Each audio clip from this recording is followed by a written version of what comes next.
All right, friends, let's talk about foundational skills. This is something new to us this year. We are going to teach the explicit foundational skills lessons from the HMH Into Reading resources. For first and second grade, you guys have daily lessons. All the standards that you will be teaching in Unit 1, the foundational skills, are listed here on the unit plan. But if you simply follow those Into Reading lessons, you will cover all of these.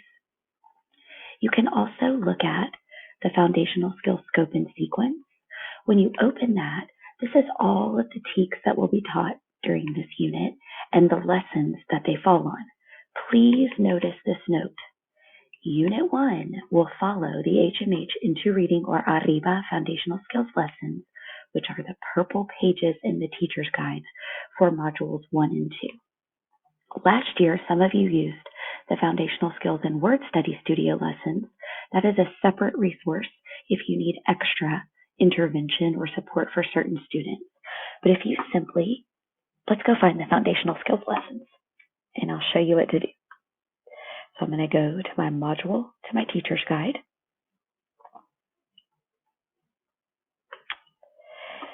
When I open this up, I'm going to use my contents page to search. I'm going to go to week 1. And the best way to see what your foundational skills will be for the week is to look at this week at a glance. So when I open that up, I can see those purple groups of lessons, okay? Each day in first grade and second grade, you will have foundational skills lessons. Now I can just turn the pages to get to those, or I could type in the page number. Either way, I'm just going to turn the pages. And I'm going to get to, oh, there it was. Word work warm-up. See the purple pages? I'm going to teach these lessons each day. As we know, our first and second graders are still learning how to read and becoming proficient readers.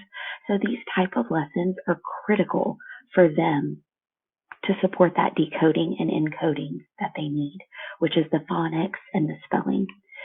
What you will be able to do, though, as a teacher, the high frequency words that are in HMH are some of the most common used words from the Dolch list, Fry list, and even part of our Jan Richardson list that we have posted on the planner. Remember, the words we have posted on the planner for you are based on the reading record text. So the words that kids need to be able to read to grow their reading levels based on our assessment that we use. You will find explicit instruction in those words. It may be in a different order, but that's okay. Use these and use this process as you need. But the phonological awareness, which is the manipulation of those sounds, the phonics practice of the sounds of the letters and the connection to those symbols, and the word work is super critical for our young readers, as well as the spelling. It's all included there.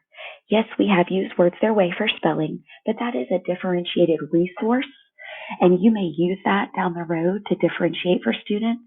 And that's what you'll get to do as you become more familiar with these foundational skills lessons and how they're organized and how you go through them each day. You can make the decision, you know what?